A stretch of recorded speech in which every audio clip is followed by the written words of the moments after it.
De même pour Tahiyatul Masjid le jour du vendredi, alors que l'imam fait le sermon du vendredi. Alors le prophète alayhi salatu wassalam fait sahih, hadith très connu, a vu un compagnon rentrer. Il a dit à Fulan, Hal sallayt? Et c'était le compagnon Sulaik, radiyallahu anhu. Il a dit, est-ce que tu as prié? Il a dit non. Il s'était assis. Il lui a dit, Qum farka', lève-toi et prie. Rawahu Muslim. Wadih, clair. Alors certains savants, eh bien on dit, pour le jour du vendredi, on a la preuve pour le sermon du vendredi, alors que l'imam fait le khutbah de Jumu'ah. Eh bien celui qui rentre à la mosquée, si l'imam fait la khutbah, eh bien il doit faire deux rak'at, et dans une autre version, il doit les faire assez rapidement, complètement, mais assez rapidement. Eh bien, Al-Malikiya, ils ont répondu non, c'est la même chose. C'est une prière surérogatoire. Et écouter le sermon du vendredi, c'est obligatoire. Et il ne doit pas faire devancer une prière surérogatoire sur le fait d'écouter le sermon qui est obligatoire. De plus, le prophète alayhi salatu wassalam a interdit même ici de dire un quelconque mot à son frère pendant le jour du vendredi, même de lui dire tais-toi. On a droit de faire vraiment que un signe dans certaines situations de nécessité, mais le jour du vendredi, il est fait coûte que coûte pour écouter et méditer le sermon du vendredi. Donc tout ce qui va t'écarter de l'écoute et la méditation de ce que dit l'imam le jour du vendredi est interdit. D'accord? Donc ils disent de là aussi la prière. Et ils ont répondu à ceux qui ont utilisé le hadith rapporté par Muslim. Ils ont dit il faut aller plus loin avec ce hadith-là.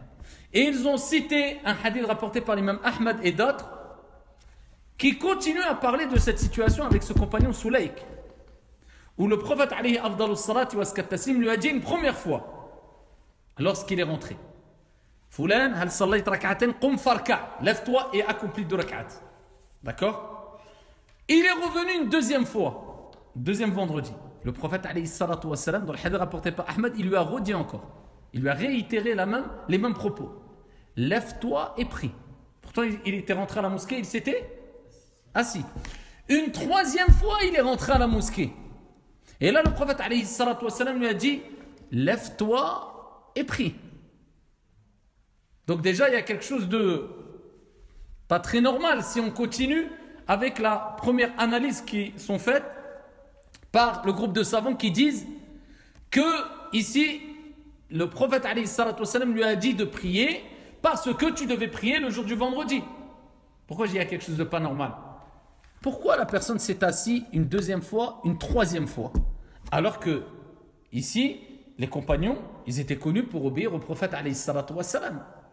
Eh bien, les ulama et Ind al-Malika, ils ont dit tout simplement parce que c'était la norme, c'était connu chez eux que quand on rentre le jour du vendredi, on s'asseyait.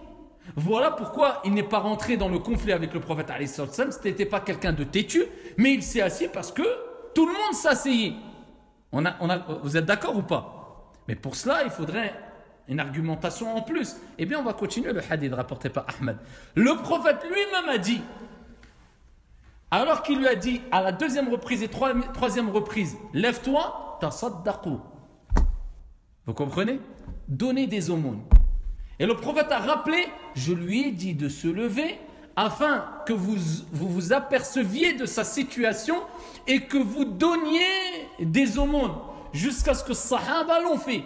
Donc là, le prophète alayhi salatu wassalam, il nous rappelle pourquoi il a dit aux compagnons lève-toi et prie. D'accord? C'était pour que les gens voient sa situation. Et le prophète l'a dit de façon explicite. Ce n'est pas simplement une déducation faite des savants malikites. Il l'a dit de façon explicite. Et deuxièmement, on voit que si le compagnon, après que le prophète lui dit une première fois, lève-toi et prie, et le vendredi d'après il était venu et il s'était encore assis, et une troisième fois il s'était assis, et le prophète lui a dit lève-toi et prie, c'était la norme chez eux. Quand l'imam fait le prêche du vendredi, eh bien il restait assis et il ne priait pas pour ne pas être perturbé par une action qui est surérogatoire, de sorte qu'il délaisse une action qui est obligatoire, l'écoute du vendredi.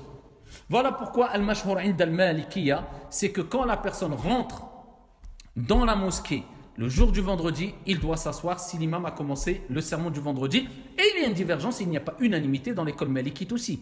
Mais pour vous rappeler que les arguments sont forts, ici, même du côté de Al-Malikiya et Ibn Abd al-Barr, comme je vous ai dit précédemment, a dit les arguments sont tellement pertinents des deux côtés, de ceux qui disent qu'il faut prier et ceux qui disent qu'il ne faut pas prier, que, eh bien, la personne peut le faire ou peut le délaisser. Et ce n'est pas une cause ici de prétendre qu'un tel est innovateur et que l'autre est sur la sunna. Wallahu a'lam.